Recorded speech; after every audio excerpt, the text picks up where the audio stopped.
Yeah, it was way too long, and like I am fine with a long patch. That I have no problems with that.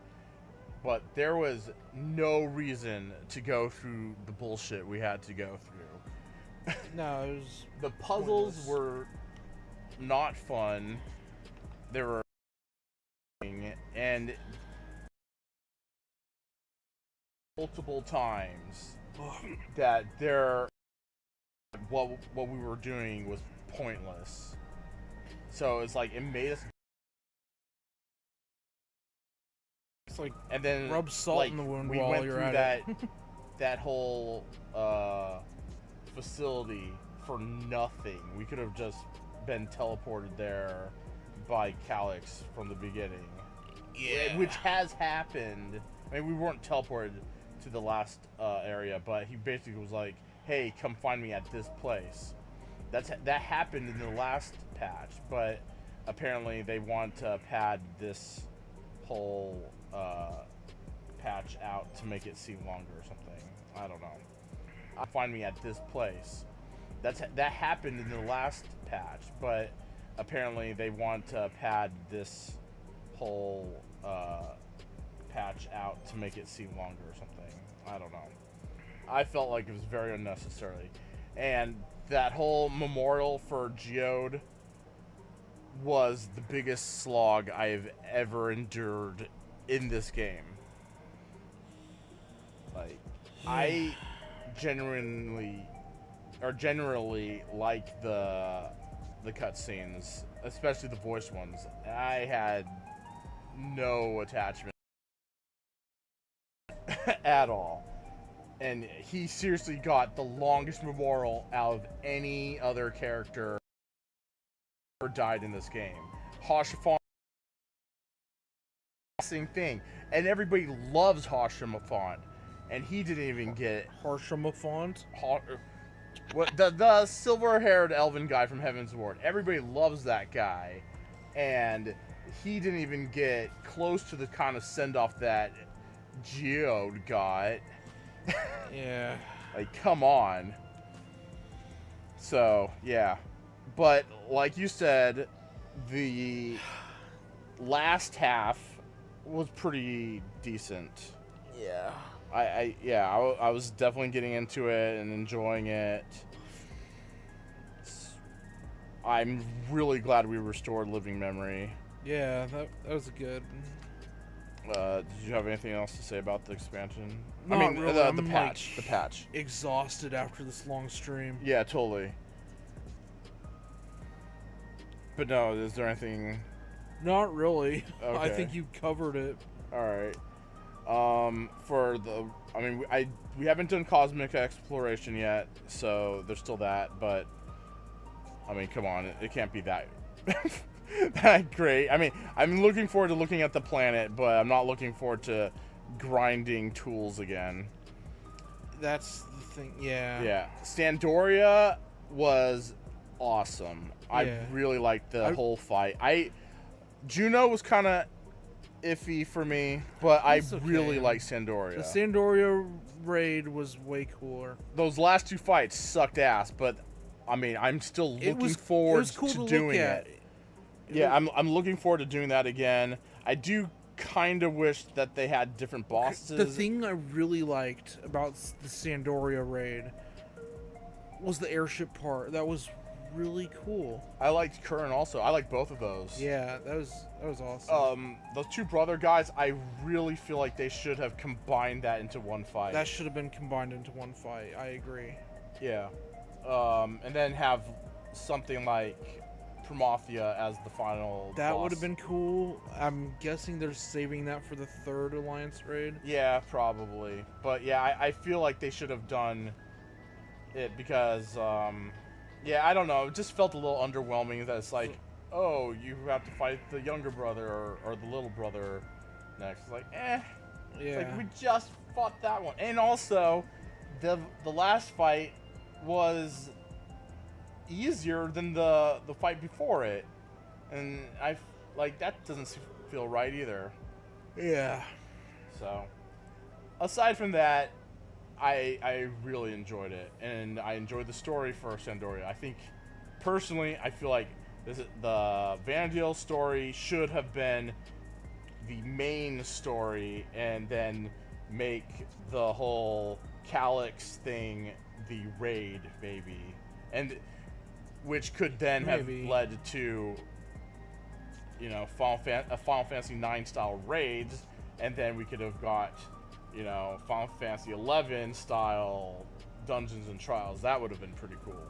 Yeah, like Kuftal Tunnel and Gotham Dunes. So, since this kind of concludes the Dawn Trail story, I guess we could talk a little bit about Dawn Trail. Overall, I think the zones are very strong. Except for this one. This one sucks ass. Well, yeah. I mean, it okay, has it's own big. thing. It looks good, I guess, for a futuristic place. My biggest gripe with this its own particular thing, it's place is that fine. it is Alexandria. So Yeah. if you watch the stream, I keep shitting on Alexandria. He is very negative. because I love Final Fantasy IX. Final And I Fantasy kept IX telling is him to my shut up. favorite of all the Final Fantasies, and this does not look like Final Fantasy IX to me. And I hate the whole Electro storyline. I think that's stupid. So even if they're going to say this is a futuristic Alexandria, screw that. You may as well, you could call this the Final Fantasy 1 universe for all we care then. Like, this is not Final Fantasy 9. Oh, the Final Fantasy 1 universe would be technically like Stranger of Paradise. Okay, how about this? What if they said, hey, this is Vanadil? Oh, I'd be pissed. Exactly. Like, at least Vanadil for us, like even the echoes or whatever, you know, it still looks like Vanadil. You can easily tell where you're at in the zones when you are doing the raid. Does this look like Alexandria to you? Fuck no. Oh, this looks more like whatever the fuck that place is in Final Fantasy 13. Like, what? I don't remember those Grand places, Pulse honestly. or Cocoon or Yeah, I whichever. mean, Living Memory looks better now. I used to absolutely hate that. I kind of liked it when we first were doing the main story. Then I hated it after we like removed the life Deprived from all the the place. But life now that from we've it, yeah. restored it, I really It like that. actually I it's an do upgrade. wish that the people that were there would go back, because it still feels very dead, even though I think aesthetically I like it a lot better. I think there's still Yeah, they like, could totally add more story. like, I'm very might- curious if Kryle's parents they are might still not alive. like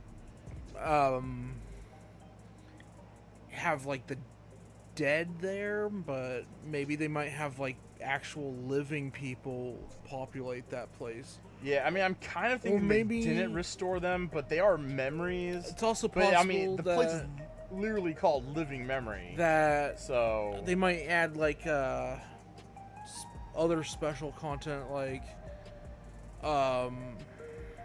living memory restoration or something.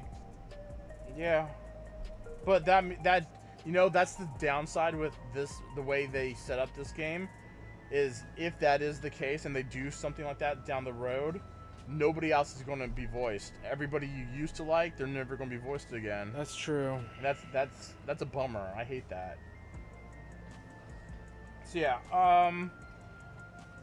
aesthetically, I think a lot of the Dawn Trail has the best zones. It looks That visually appealing. Any like, of looks the, really I mean, cool. the only zone that I could think of that might be better than any of the Dawn Trail zones is Ultima Thule. But I Ultima really Thule's like Ultima awesome. Thule. It's also, although Ultima Thule's a pain in the I really ass like- to navigate. Elpis also. Elpis is pretty cool. But I mean, you can actually enjoy just walking in any of the Dawn Trail zones, or just like being mounted and roaming the place. Like, you don't feel tired. Like, oh, hurry up and get there. Like every everything's kind of fun to look at, and there's like hills and just it feels more alive. Yeah. Than all the other zones, so I do like that. I think all the Dawn Trail fights are really hard. I mean, you absolutely can learn how to do them, but the jump in difficulty from Endwalker to Dawn Trail is insane. Well, a lot of people were complaining that the game was too easy. Yes, but we know firsthand that the difficulty between Endwalker and Dawn Trail has made people quit. Well, yeah, it's absurd. Our free company, we kind of still lead a free company, but like we had 100+ members. Oh. They all quit. Yeah. Like nobody plays anymore. It's just us now. Well, the server is pretty dead also. Yeah. This is one of the biggest We're on servers. A very popular server, though. Hyperion, yeah, it's a crowded server. Yeah, but, I mean, yeah, the jump in difficulty is really insane. It, like, beats you down, and you have to just, learn from it. I mean, it, like, beats you down, and you have to just, learn from it. I mean, if you guys saw the fights, like, I was on the floor constantly because those are the main people who, like, continue to play throughout each patch versus the casual people who just want to get to the story and then they quit for a while. So, I don't know. I do feel like it should be easier. I mean, that Necron fight was crazy hard. And I mean, especially for a story-based thing, like if it was like a normal raid fight, I can understand that. But as a story fight, I felt like that was ridiculously hard. And I mean, yeah, I suppose, yeah. Eventually, you'll learn to do it, and then it won't be that bad, especially with better gear. But like, I remember like fighting Hades, that thing wasn't that bad. Hades wasn't that bad. Endsinger, even though I say I still have trouble with Endsinger, it's manageable. It's still manageable. It's like this one was like just a dodge fest, and yeah, so I don't know. It's a huge jump in difficulty, so I can kind of understand why a lot of people would be like, yeah, screw this game, I'm done, I can't. Like there's not a lot of people who want to be seen as a failure in these things. Like, that's people true. Just want to, explore a dungeon and get through the story and be like, yeah, that was really fun, and then move on with their life, As a casual player myself, I totally agree. Yeah, like and nobody likes getting into a dungeon and then just dying. Like, even like I don't, but I just kind of get used to it. Yeah. The story for Dawn Trail is pretty weak. It has potential with Endwalker. When they kind of led on to, like, okay, it's going to be like a power struggle, and there's going to be like a tournament to see who the next successor is, and it like sounded like there was going to be like some backstabbing stuff. Like, I was kind of thinking like, okay, so it's going to be like a cool Game of Thrones type thing, but then it ends up being, let's learn about the power of a friendship.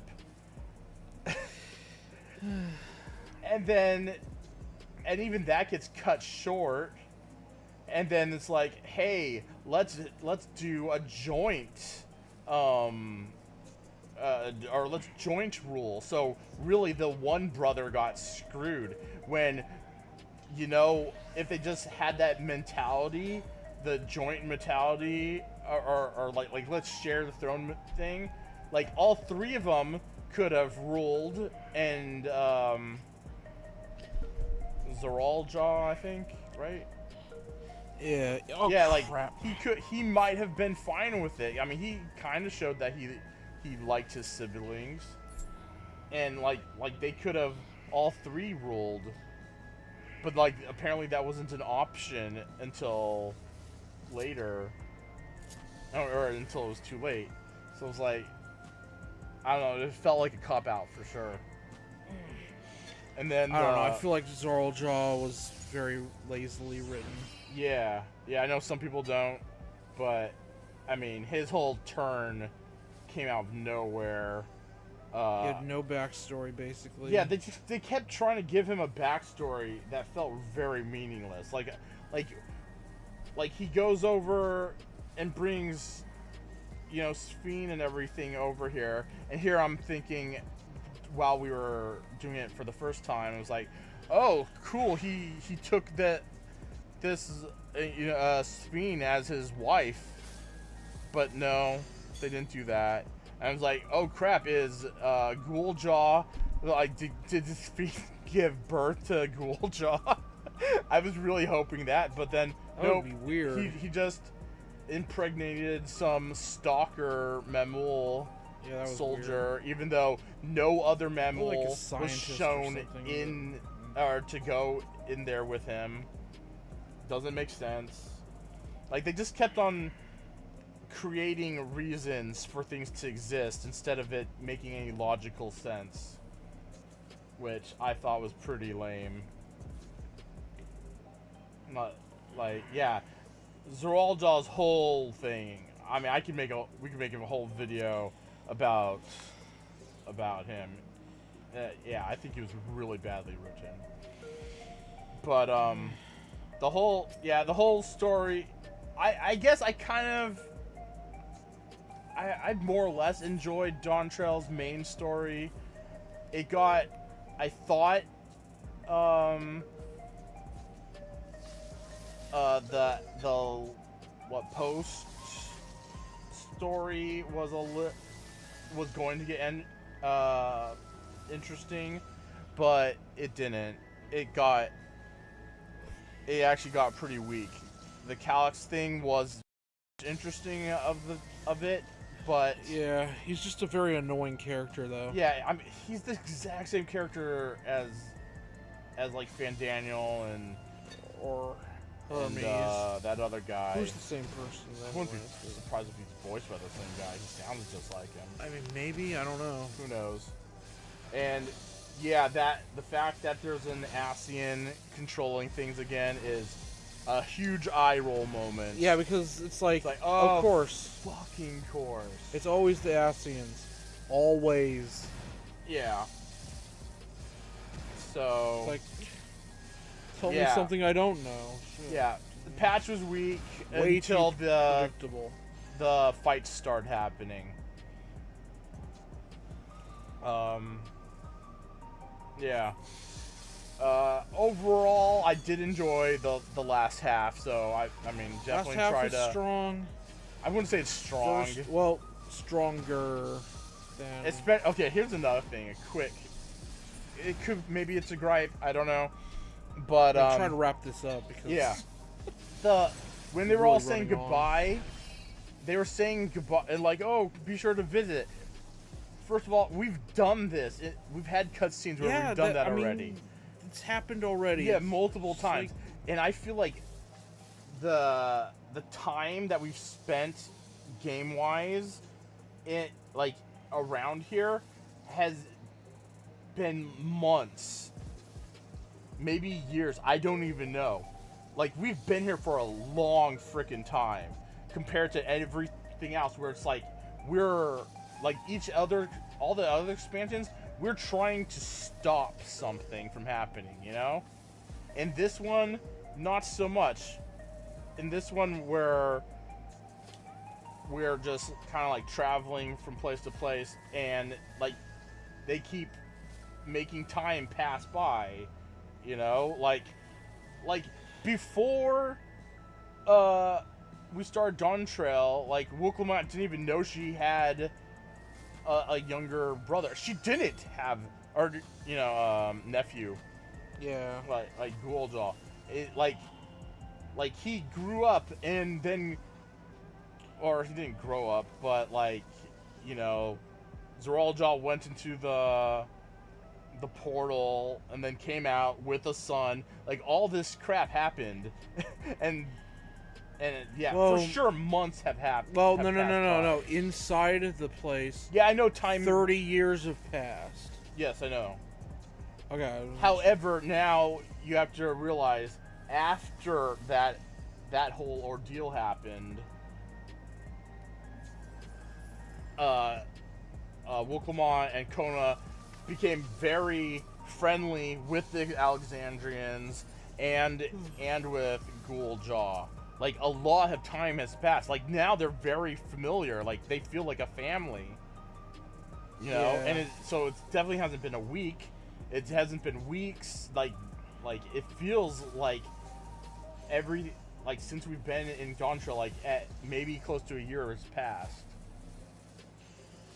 Versus all the other expansions where it's like a week, maybe, you know? Like in all the other expansions, we're doing everything like really fast. Like a war is building, and that's why we're having to rush over here, rush over there, and like get things done, you know?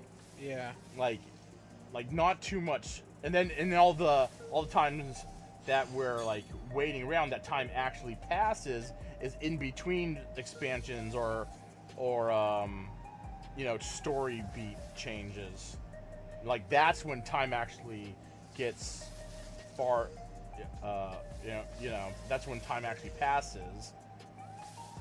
But in this one, like time is passing in, you know, like during the expansion, which is weird. Like that whole thing with Kral and Grahatia writing that. Or taking the report. I was like, oh shit, that's right. You guys were right. That's the whole reason we came here, is so you can investigate the Golden City. Like that was a long time ago, and I'm actually really curious I forgot about that before that. Yeah, like, I'm really curious how this whole thing would, or the whole expansion would go if you like were going through it without having to wait. Like I feel like it wouldn't fit still. Because of how long it spaces time. Yeah. And the fact that they like completely cut out the Scions in most of the later half of the story. Like they did not even need to be here for the most part. Yeah, they seemed kind of which like... I felt was really dumb. That was a dumb choice. It's fine in the main Dawntrail story, but the after part is pretty weak. Like, they do not need to be here. I almost would have preferred it if they're like, okay, well, we're going to go back to Charlian or whatever, and then just Kral sticks around. You know? Like, that would have made more sense, because that's how it felt. Like, I do not think any of these other guys needed to be here. Yeah.